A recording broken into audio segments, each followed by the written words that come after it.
Alleluia, Alleluia,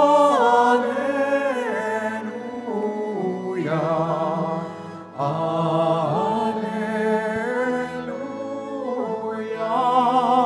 Alleluia.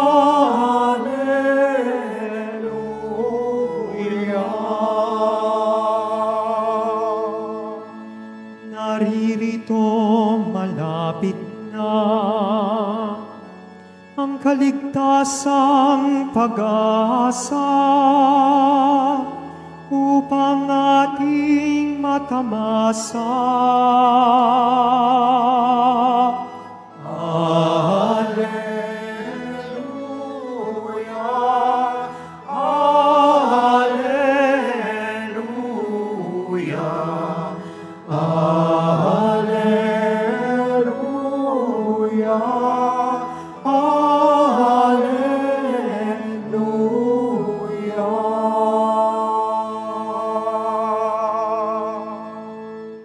Sumainyo ang Panginoon. At sumaiyo rin. Ang mabuting balita ng Panginoon ayon kay San Lucas. Papuri sa iyo, Panginoon. Noong panahong iyon, sinabi ni Jesus sa kaniyang mga alagad, ang pagparito ng anak ng tao ay matutulad sa kapanahunan ni Noe. Noon, ang mga tao'y nagsisikain at nagsisiinom, nag-aasawa hanggang sa araw na sumakay si Noe sa daong. Dumating ang baha at namatay silang lahat.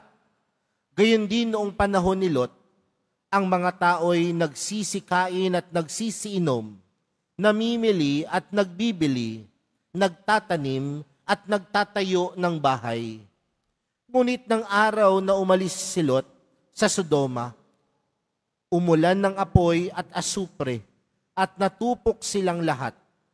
Gayon din sa pagdating ng anak ng tao. Sa araw na iyon, ang nasa bubungan ay wag nang bumaba upang kunin ang kanyang mga ari-arian sa loob ng bahay. Ang nasa bukid ay wag nang umuwi. Alalahanin niyo ang nangyari sa asawa ni Lot. Ang sino mang magsikap na iligtas ang kanyang buhay ay mawawalan nito. Ngunit ang sino mang mawalan ng kanyang buhay ay siyang makapagliligtas nito. Sinasabi ko sa inyo, may dalawang lalaking natutulog sa isang higaan sa gabing iyon. Kukunin ng isa at iiwan ang isa. May dalawang babaeng magkasamang gumigiling. Kukunin ng isa at iiwan ang isa. May dalawang lalaking gumagawa sa bukid. Kukunin ang isa at iiwan ang isa. Saan po, Panginoon? Tanong ng kanyang mga alagad. Sumagot siya, kung saan naroon ang mga bangkay, doon naman nagkakatipon ang mga buwitre. Mga kapatid, ang mabuting balita ng Panginoon. Pinupuri ka namin, Panginoong Hesukristo. Magsiupo mo na ang lahat. Magandang hapon po sa inyong lahat. Pwede po bang batiin nyo din ang inyong katabi ng magandang hapon? Ngayon po ay araw ng Biyernes at alam po natin na kapag araw ng Biyernes, tumutungo po tayo dito sa simbahan ng Quiapo upang tayo ay magbigay parangal, papuri at higit sa lahat, pasasalamat sa atin pong mahal na pong Jesus Nazareno. Kaya bigyan po natin ng malakas na palakpak upang tayo ipagpakita ng pasalamat sa atin pong mahal na pong Jesus Nazareno. Sino po sa inyo dito ang walang problema? Naku. Parang nag-react ang lahat, no? Sabi ng ilan, Father, kaya kami tumutungo sa Quiapo dahil ang bigat-bigat ng problema namin. Tanong ko po sa inyo, sino po sa inyo ang may problema? Pumalakpak nga ang may problema. Napakadami ng problema. Kasi isa talagang bigay todo yung palakpak. Malakas. ang palakpak dahil puno ng problema ang buhay. Pero mga kapatid, sa pagharap natin ng mga pagsubok at problema sa buhay, tanungin ko po kayo, nararamdaman niyo pa din ba ang Diyos? Sa pagharap po ninyo ng problema sa buhay, nararamdaman niyo po bang hindi kayo pinababayaan ng mahal na pong Jesus Nazareno?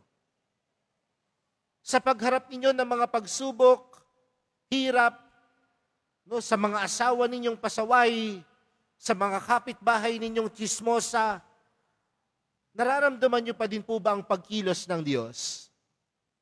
Parang humina. Parang humina yung tinig. Pero mga kapatid, madalas, nakikita at nararamdaman natin ang pagkilos ng Diyos kung tunay tayong nakatatanggap ng pagpapala. Madaling sabihin mga kapatid na nandiyan ang Diyos kapag ang buhay natin ay puno ng tagumpay. Tama po ba?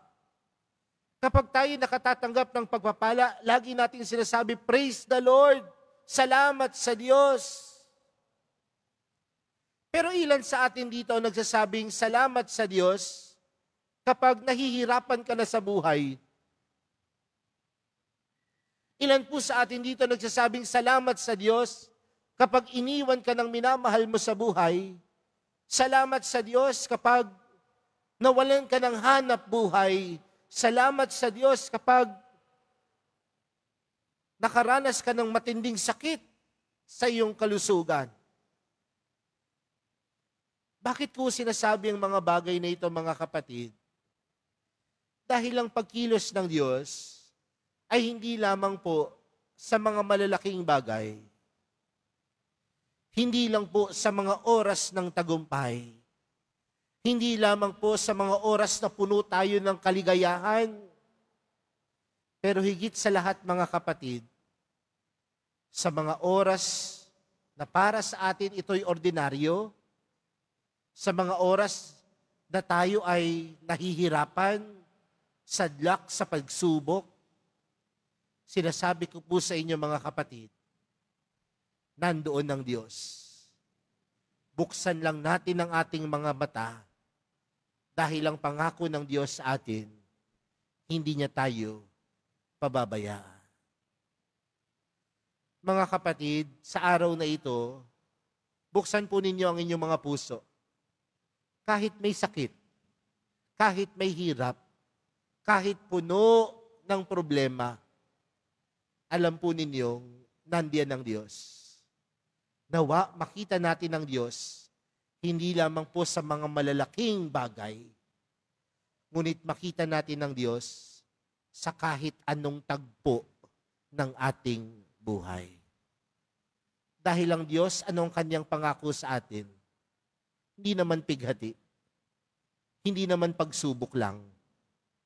Ngunit anong pangako ng Diyos? Pagmamahal. At kung nandiyan ang pagmamahal ng Diyos, walang kahit anong pagsubok na hindi natin kayang malagpasan. Habang nandiyan ang pag-ibig ng Diyos, walang kahit anong pagsubok na hindi natin kayang mapaglagpasan. Kaya mga kapatid, sa araw na ito, kung ang buhay mo ay puno ng pagsubok, puno ng hirap at puno ng sakit, tingnan po ninyo ang mahal na pong Jesus Nazareno. At kapag tinitingnan po ninyo ang mahal na pong Jesus Nazareno, pinapaalala sa iyo ng Diyos, mahal ka niya. At kung mahal ka niya, hindi ka niya pababayaan at hindi ka niya iiwan. Yun po yung una. Ano po yung pangalawang bagay na magandang mapagnilayan po natin? Sa atin pong ibanghelyong napakinggan, ano ho ang tema ng ating ibanghelyo? Katapusan ng mundo. At kung sinasabi natin nandoon ang pag-ibig ng Diyos, anong dapat nating pangambahan? Wala. Pero anong hamon at responsibilidad natin bilang mananampalataya, mga kapatid? Na sa buhay natin, dapat tayong handa lagi sa pagtanggap sa Panginoon. Alam niyo po, nakakalungkot po sa atin mga kapatid. Pinipili lang natin ang kabutihan sa ating buhay. Pansinin po ninyo, kapag ang isang tao nagsusumikap magpakabait at magpakabuti, anong bagay ang pumapasok sa ating isipan? Mamamatay ka na ba? Bakit? Kasi ang bait-bait mo. Kanina po dito sa loob ng sacristy, yan ho yung tema namin eh. Yan yung pinag-uusapan. Sabi nung isa, Father, nagpapakabait na ako. Kasi matanda na ako eh. No, matanda na ako. Ibig sabihin nun, Father, kailangan na ako magpakabait kasi baka kunin na ako ni Lord. Pero mga kapatid, ang pagmamahal ba ng Diyos nagbago sa buhay natin? Hindi. At kung hindi kailanman nagbago ang pag-ibig ng Diyos sa buhay natin, ibig sabihin sa buhay din natin bilang mga mananampalataya, kailanman hindi dapat ito magbago. Dapat sa buhay natin, lagi tayong nagsusumikap magpakabuti, lagi tayong nagsusumikap gumawa ng tama, lagi tayong nagsusumikap pumanig sa tama, lagi tayong nagsusumikap pumanig sa Diyos. Dahil oras na dumating ang Diyos, ang puso ba natin ay handa? Kasi baka ang puso natin sa mga oras na ito, hindi ka pa nakapagpapatawad. Baka sa mga oras na ito, puno pa yan ng galit. Baka sa mga oras na ito, puno pa yan ng sama ng loob. Baka sa mga oras na ito, puno pa yan ng inggit. Huwag po nating kamatayan yan. Bagkus maganda po na sa buhay po natin, kagaya ng Diyos, nananatili po ang puso natin puno ng pag-ibig, puno ng pagmamahal. Kaya tingnan nyo nga po yung katabi mo. Tingnan po ninyo. Tanungin nyo nga, handa ka na ba? Naku, oo. Handa ka na ba? No?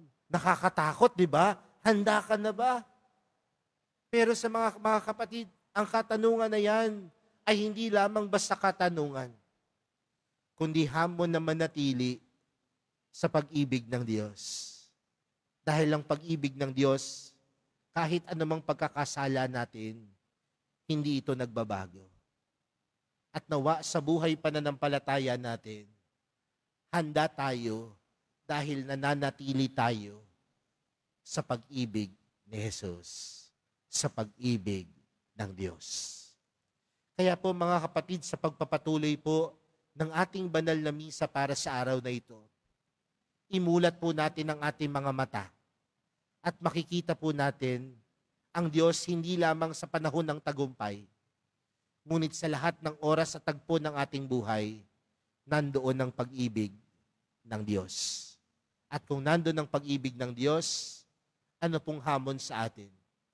Dapat din, sa lahat ng oras at yugto ng ating buhay, handa din nating tanggapin ng Diyos ng buong puso at kaluluwa. Amen.